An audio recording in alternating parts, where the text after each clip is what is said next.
మిత్రులారా, అంతా అనుకున్నట్టుగానే జరిగింది. బీహార్ ఎన్నికల ఫలితాలు ఎవరు ఎన్ని రకాలుగా చెప్పినా మనం ఊహించినట్టుగా, మనం అంటే మీతో నా ఊహలు, నా ఆలోచనలు, నేను కలెక్ట్ చేసినటువంటి డేటా, నా అభిప్రాయాలు ఏవైతే పంచుకున్నానో కరెక్ట్గా అదే జరిగిందండి.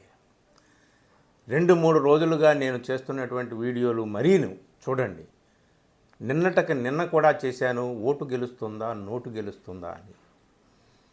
అటు మొన్న కూడా గెలిచాను, మద్యం నగదు చోరీ, బీహార్ ఎలక్షన్ స్టోరీ అని చెప్పి ఇన్ని రకాలుగా నేను మీకు అప్డేట్స్ ఇస్తూ వచ్చానన్నమాట. అక్కడ ఈరోజు వెలువడుతున్నటువంటి ఫలితాలు, పూర్తి ఫలితాలు సాయంత్రానికి రిజల్ట్ డిక్లేర్ చేస్తుంది ఎలక్షన్ కమిషన్. ఇప్పుడు వస్తున్నటువంటి ఇంచుమించుగా ఒక ఐడియా అయితే వచ్చేసింది.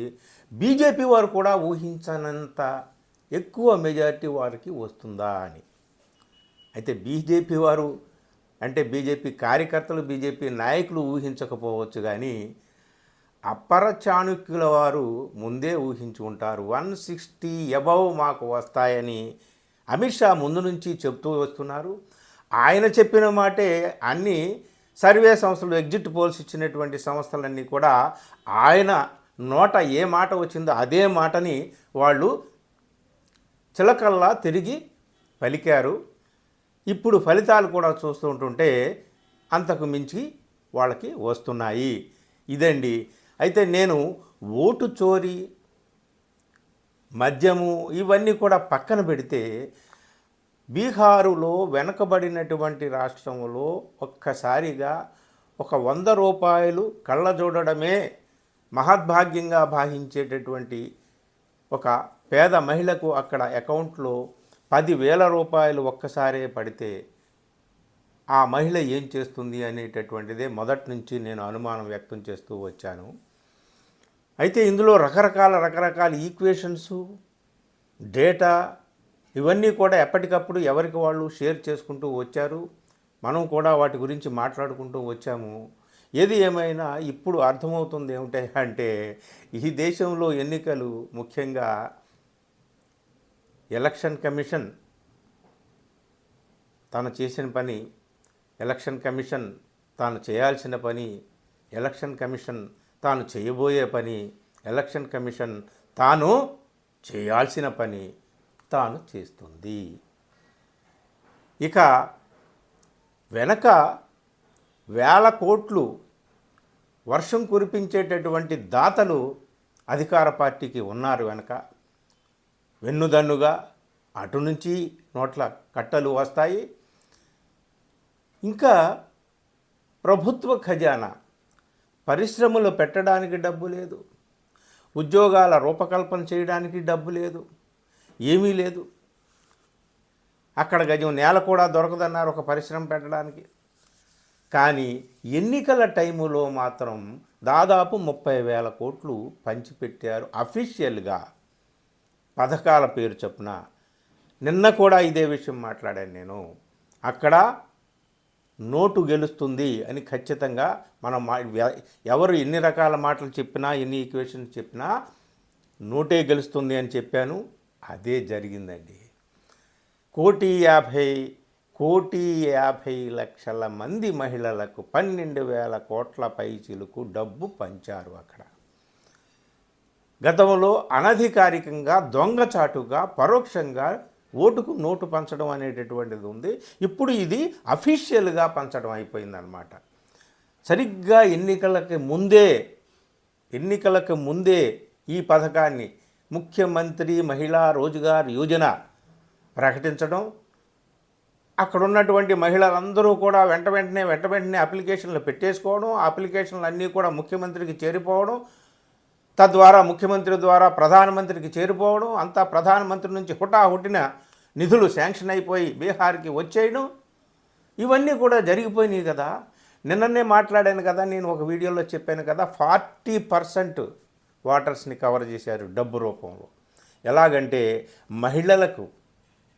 దాదాపు మహిళలకు 10,000 రూపాయలు అనేటటువంటి మాట, ఎంతమంది 3,50,00,000 మందికి పంచారు. కొంతమందికి పంచలేకపోయారు, అది వేరే విషయం. వాళ్ళు ఎవరెవరికి పంచాలి, ఎక్కడెక్కడ పంచితే ఉపయోగం ఉంటుందో అక్కడ వాళ్ళకి పంచారు.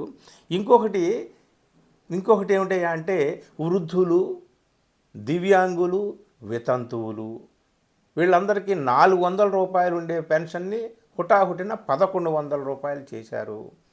అలాగే నిరుద్యోగ యువకులకు ఎంత డబ్బు వేస్తాం ప్రతి నెల ప్రకటించారు. శిక్షామిత్రులు, వికాసమిత్రులు ఇట్లాగా రకరకాల పథకాలన్నీ పెట్టి వేల కోట్ల రూపాయలు అఫీషియల్గా డబ్బు పంచారు. సో ఈ మొత్తం ఓవరాల్గా ఒక లెక్క తీస్తే అక్కడ 40% ఓటర్స్ని కవర్ చేశారు డబ్బు పంపకంతో. సో డబ్బు అనేటటువంటిదే చాలా కీలకమయ్యేటటువంటి అవకాశంగా అక్కడ మనకు కనిపిస్తుంది. ప్రతి రాష్ట్రంలోనూ ఒక రకంగా ఉండదండి. డబ్బు పంపకాలు, పథకాలు వీటినన్నిటికీ చూసి ప్రతి రాష్ట్రంలో ఒక రకంగా స్పందించడు. కానీ బీహార్లు పేద దేశమైనటువంటి, పేద రాష్ట్రమైనటువంటి, పేద ప్రాంతమైనటువంటి బీహార్లో ఇంతంత డబ్బు కళ్ళ చూడడం అనేటటువంటిది అక్కడ ప్రజలకి ఎప్పుడూ జరగలేదు. లేకపోతే నితీష్ కుమార్ 2010లో ఫస్ట్ ప్లేస్లో ఉన్నటువంటి నితీష్ కుమార్ 2015కి వచ్చేసరికి సెకండ్ ప్లేస్కి వెళ్ళి 2020కి వచ్చేసరికి థర్డ్ ప్లేస్కి వెళ్ళినటువంటి నితీష్ కుమార్ ఇప్పుడు ఒకసారిగా మళ్ళీ పరిస్థితి అక్కడ first and second place BJP లేదా జేడీయూ ఈ రెండు. సరే, ఇక ఇప్పుడు నితీష్ కుమార్ని ముఖ్యమంత్రి చేస్తారా, ఇక బీజేపీ వాళ్ళే తమ క్యాండిడేట్ని చేస్తారా, వీళ్ళిద్దరి మధ్య ఏం గొడవ జరుగుతుంది ఏమిటి అనేటటువంటిది అది తర్వాత చూసుకునేటటువంటి వ్యవహారం. కానీ మిత్రులారా, ఎలక్షన్ కమిషన్ ఉంది వాళ్ళ చేతుల్లో. ప్రభుత్వ ఖజానాలో ఉద్యోగాల రూపకల్పనకు, పరిశ్రమల ఏర్పాటుకు డబ్బు ఉండదు, కానీ ఎన్నికల సమయంలో పంచడానికి డబ్బు ఉంటుంది. ఆ డబ్బు అధికారికంగా పంచడానికి ఖజానాలో డబ్బు ఉంటుంది, పరోక్షంగా పంచడానికి వెనకాల కార్పొరేట్లు ఉంటారు. ఇదంతా కూడా జరిగింది. మొన్న 2 రోజుల ముందు రవీష్ కుమార్ అనే సీనియర్ జర్నలిస్టు ఒక వీడియో చేసి ఈ మాత్రం దానికి ఎన్నికలు జరపడం ఎందుకండి, ఇక్కడ అసలు ఇంత యంత్రాంగం, ఇంత మంత్రాంగం, ఇంత తంత్రాంగం, ఇన్ని వేల కోట్ల రూపాయలు ఖర్చు ఎందుకు? ఆ ఎన్నికల రోజునే ఏదో ప్రతి వీధికి ఒక ఏటీఎం పెట్టేసి కార్డు ఇచ్చేసి తలా ఒక ఇంత తీసుకోమంటే సరిపోతుంది కదా అని ఆయన అన్నాడు. అందరూ కూడా రాజ్దీప్ సర్దేశాయ్ లాంటి సీనియర్ జర్నలిస్ట్ ఏమన్నాడయ్యా అంటే, ఓటు చోరీ అంటారేంటి? అసలు ఓటుని బహిరంగంగా కొనుక్కునే అవకాశం ఉన్న దేశంలో ఓటు చోరీ చేయడానికి కూడా అవసరం ఏముందని ఆయన అన్నాడు. అన్నీ ఉన్నాయండి ఇక్కడ. ఓటు చోరీ పని చేయాల్సింది, ఈవీఎంలు చేయాల్సింది చేస్తూ ఉంటే ఏమైనా సరే డబ్బు చేయాల్సినటువంటి పని డబ్బు చేసింది. ఎంత పెద్ద ఓటింగ్ యాంటీ ఇన్కంబెన్సీ వల్లే వచ్చిందని అనుకున్నారు. కానీ నేను చెబుతున్నాను, 4-5 రోజుల నుంచి పర్టికులర్గా నేను చెబుతూనే ఉన్నాను, అక్కడ నిరుపేద రాష్ట్రం పొట్ట చేత పట్టుకొని ఎక్కడెక్కడికో వెళ్ళిపోతున్నారు వాళ్ళందరూ కూడా. మహిళలు ఇంత పెద్ద ఎత్తున వచ్చారంటే, వృద్ధులు ఇంత పెద్ద ఎత్తున వచ్చారంటే డబ్బే అక్కడ బాగా పనిచేసి ఉంటుందని అనుమానం నేను వ్యక్తం చేశాను. అదే ఈ రోజున నిజమైనట్టుగా కనిపిస్తుంది. సరే, రాజకీయాలు ఏం జరుగుతాయి, అక్కడ ఏం జరుగుతుంది? నితీష్ని ముఖ్యమంత్రి చేస్తారా లేదా తేజస్వి యాదవ్ ఏమంటాడు, రాహుల్ గాంధీ ఏమంటాడు, ఇదంతా ఎవరి మీద ఎవరు ఆరోపణలు ఏం చేసుకుంటారు ఏమిటి, ఇదంతా పరమ నీచమైన రాజకీయాల్లో ఉన్నాము, పరమ నికృష్టమైన రాజకీయ సందర్భంలో మనం ఉన్నాము. ఇట్లాంటివన్నీ కూడా ఎక్కువగా మాట్లాడుకోవడానికి వాళ్ళందరూ ఉన్నారు, వాళ్ళు మాట్లాడుకుంటారు. ఇక ఈ రోజు నుంచి కొన్ని రోజుల వరకు ఈ చర్చ జరుగుతుంది. అంత విపరీతంగా నేనైతే చేసేటటువంటి ఓపిక నాకు లేదు. చూద్దాం, విశ్లేషణ ఎవరెవరు ఎలా చేస్తారు ఏమిటి అనేది 1-2 వీడియోలు మనం చెప్పుకోవచ్చు. కానీ మొత్తానికి అక్కడ అనుకున్నట్టే జరిగిందండి. 10,000 రూపాయలకు బీహారు అమ్ముడుపోయిందా అన్నట్టుగానే అయింది. అక్కడ బీహార్ ఫలితం అంతా ముందే లిఖించబడింది. ఎవరి చేత ఏ విధంగా ఎప్పుడు ఎలా లిఖించబడిందో మీకు ఇప్పుడు ఈ ఫలితాలు చూస్తే అర్థమవుతుంది. ఇది మిత్రులారా, థ్యాంక్ యూ.